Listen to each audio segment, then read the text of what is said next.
Selamat datang kembali di channel Lelah Nonton. Yang kali ini kita bakal ngebahas serial Game of Thrones Season 3 episode ke-6. Kisah berebutan tahta Iron Throne yang penuh dengan kejutan ini semakin seru di tiap episodenya. Yang belum nonton episode sebelumnya bisa klik link di deskripsi. Oke, langsung saja tanpa basa-basi kita mulai alur ceritanya. Scene di awal memperlihatkan Samwell dan Gilly yang lari dari tempat Craster. Mereka berencana menuju ke The Wall, ke tempat Castle Black. Di scene tersebut, Samwell mengatakan bahwa ia dalam perjalanannya menemukan sebuah harta karun, yaitu sebuah Dragon Glass yang ia temukan. Gilly menanyakan apa kegunaan dari benda tersebut. Namun, Samwell mengatakan bahwa ia juga tidak mengetahui kegunaan benda tersebut. Yang ia tahu hanyalah bahwa mungkin benda tersebut sudah ribuan tahun lamanya. Scene lalu berpindah, memperlihatkan kisah Bran yang masih dalam perjalanannya menuju Castle Black, menemui Jon Snow. Di scene tersebut memperlihatkan Osha dan Mira saling berdebat. Mereka berdua tidak menyukai satu sama lain. Melihat hal tersebut, Bran lalu merelai mereka berdua dan mengatakan bahwa kita tidak boleh bertengkar satu sama lain. Kita harus selalu bersatu. Lalu tiba-tiba Jojen mengalami kejang-kejang. Mira lalu menghampirinya. Ia mengatakan hal ini sudah biasa terjadi karena penglihatan yang dimilikinya sudah menguasainya. Jojen pun akhirnya sadar dan ia mengatakan kepada Bran bahwa ia melihat Jon Snow. Namun Jon Snow berada di pihak yang salah dan para musuh mengelilinginya. Di sisi lain, Jon Snow dan para Wildling bersiap-siap untuk memanjat tembok The Wall. Di scene tersebut, Ygritte mengatakan kepada Jon Snow bahwa rahasianya akan aman bersamanya. Ygritte mengatakan bahwa ia mengetahui bahwa Jon Snow adalah orang yang setia dan ia menuturkan bahwa ia tetap menjadi Night Watch ketika ia pertama kali masuk ke tenda Mance Rayder. Mendengar hal tersebut, Jon Snow pun terdiam. Ygritte kembali mengatakan bahwa Jon Snow tidak usah khawatir, karena Ygritte adalah kekasihnya sekarang dan ia menginginkan untuk tetap hidup bersama. Tak lama kemudian, Tormund datang, memberitahu kepada mereka berdua untuk segera bersiap-siap. Scene lalu berpindah menceritakan kembali kisah Arya yang berada dengan kelompok Brotherhood Without Banner. Di scene tersebut memperlihatkan Arya yang sedang diajari memanah. Lalu tiba-tiba datanglah rombongan pasukan Stannis yang bersama Melisandre. Melisandre datang dan berbicara dengan Thoros. Melisandre mengatakan kepada Thoros bahwa ia tidak pantas untuk mabuk-mabukan, sementara orang-orang berdosa tewas akibat peperangan. Melisandre lalu dibawa masuk menemui Beric. Ketika melihat Beric, ia terkejut dengan apa yang dilihatnya dan menanyakan kepada Thoros berapa kali Lord of Light telah membangkitkannya.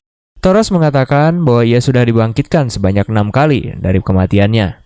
Thoros menceritakan bahwa ia awalnya tidak percaya kepada Dewa Lord of Light. Namun saat ia melihat Beric bangkit kembali, ia meyakini bahwa dewa yang ia sembah adalah satu-satunya dewa yang benar. Beric lalu mengatakan mengapa ia berada di sini. Lalu Melisandre mengatakan bahwa Lord of Light memerintahkannya untuk membawa seseorang yang diinginkannya. Tak lama kemudian mereka pun keluar dari dalam gua. Tiba-tiba pasukan Stannis yang bersama Melisandre membawa Gendry. Beric mengatakan bahwa Lord of Light menginginkan anak tersebut.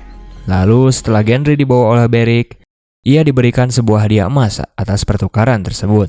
Gendry mengatakan bahwa kelompok ini bisa menjadikan dirinya anggota. Namun mengapa ia diperlakukan seperti ini? Melisandre mengatakan bahwa pasukan ini hanyalah prajurit rendah. Ia mengatakan kepada Gendry bahwa dirinya bisa menjadi seorang raja. Arya lalu menahan Melisandre dan mengatakan kepadanya untuk melepaskan Gendry. Saat Melisandre melihat Arya, ia lalu mengatakan bahwa Arya memiliki sisi yang gelap. Kelak ia akan menutup mata musuh-musuhnya untuk selamanya. Dan ia juga mengatakan bahwa ia akan bertemu lagi dengannya. Akhirnya Gendry pun dibawa pergi bersama Melisandre. Kembali kepada kisah Jon Snow, Jon dan para Wildling akhirnya mulai memanjat tembok yang memisahkan wilayah Wildling dan Westeros. Saat mereka menaiki tembok tersebut, tiba-tiba saat Tormund menancapkan palunya ke tembok es itu, es tersebut terlempar jatuh ke bawah dan mengenai Jon Snow. Jon Snow pun terperosok, namun ia berhasil selamat dan kembali melanjutkan perjalanan.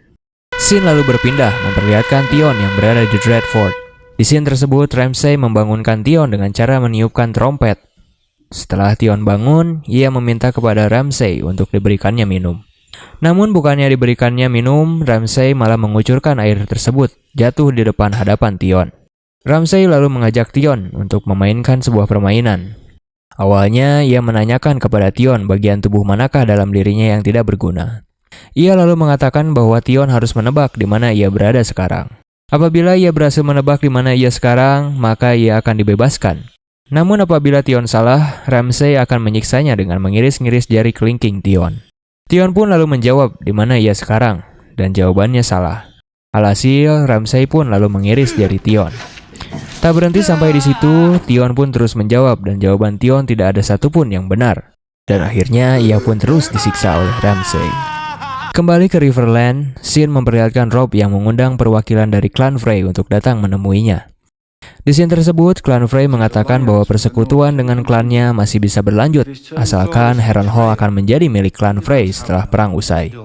Rob menyetujui syarat yang diajukan oleh klan Frey, lalu mereka menyampaikan pesan bahwa untuk mengganti pengantin laki-laki yang akan menikahi anak dari Walder Frey, Edmure Tullylah yang akan menikahi anak tersebut sebagai ganti dari Rob. Mendengar hal tersebut, Edmure menolak permintaan dari Walder Frey. Rob lalu meminta kepada klan Frey untuk meninggalkan mereka untuk mendiskusikan hal tersebut. Edmure tetap menolak dengan tawaran yang diajukan Walder Frey. Namun Rob mengingatkan bahwa Edmure pernah mengatakan bahwa ia akan menebus kesalahannya atas serangan yang ia lakukan. Rob juga mengatakan bahwa ia membutuhkan pasukan yang banyak untuk memenangkan perang. Dengan berat hati, Edmure akhirnya mau menerima permintaan dari klan Frey untuk menikahi salah satu anaknya. Scene lalu berpindah ke Harrenhal. Di scene tersebut, Lord Bolton mengatakan kepada Jaime bahwa banyak orang yang mencarinya dan akan membayar mahal atas dirinya. Jaime mengatakan kepada Lord Bolton bahwa orang yang paling kaya dan akan membayar hal tersebut adalah ayahnya sendiri. Lord Bolton memang berniat mengembalikan Jaime ke King's Landing. Dia mengatakan bahwa perang membutuhkan biaya yang besar.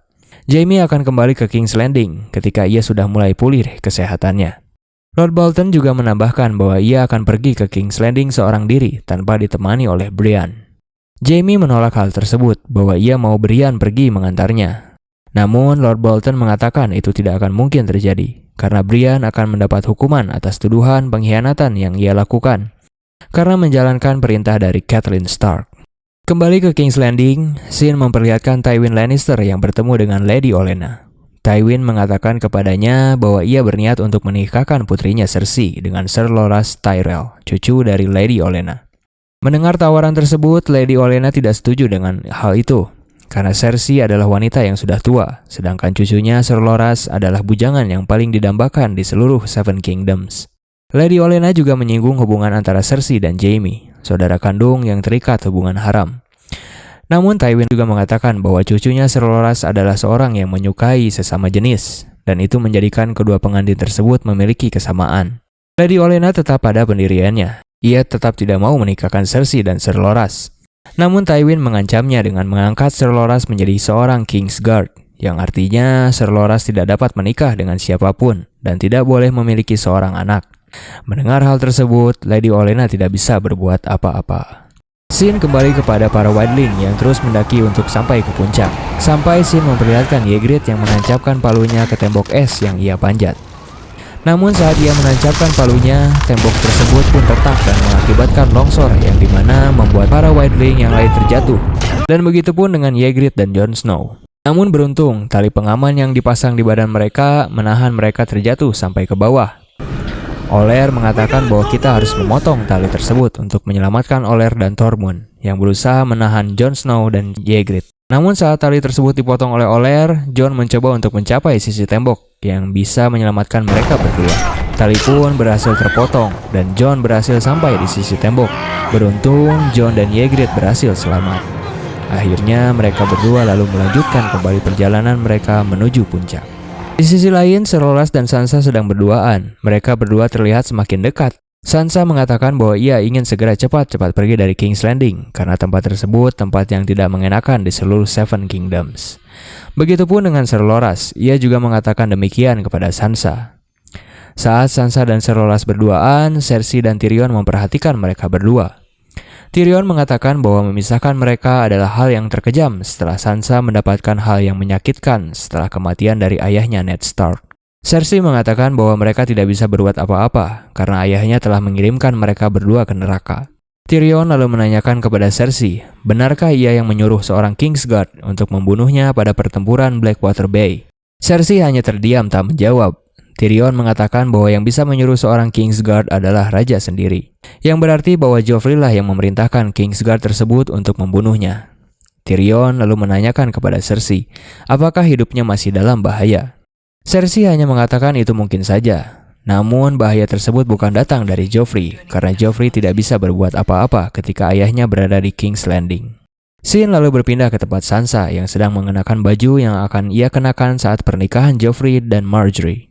Lalu tiba-tiba datanglah Tyrion yang bermaksud untuk mengatakan rencana ayahnya untuk menikahkan dirinya dengan Sansa.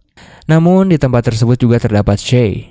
Tyrion pun akhirnya kebingungan bagaimana caranya untuk mengatakan rencana ayahnya tersebut. Scene pun lalu memperlihatkan Sansa dalam keadaan menangis bersama Shae di sisinya. Ia menangis sambil melihat kapal Lord Baelys yang akan pergi dari King's Landing. Scene kembali ke Jon Snow. Ia dan Ygritte berhasil sampai ke puncak. Mereka berdua begitu takjub dengan pemandangan yang mereka lihat di atas The Wall. Dan Jon pun mengajak Ygritte melihat ke sisi yang lain, yang dimana pemandangan tersebut memperlihatkan tanah Westeros. Berakhir sudah episode ke-6 season ketiga dari serial Game of Thrones ini. Ikuti terus kisah selanjutnya. Jangan lupa untuk subscribe, like, and comment. Tetap di channel Lelah Nonton.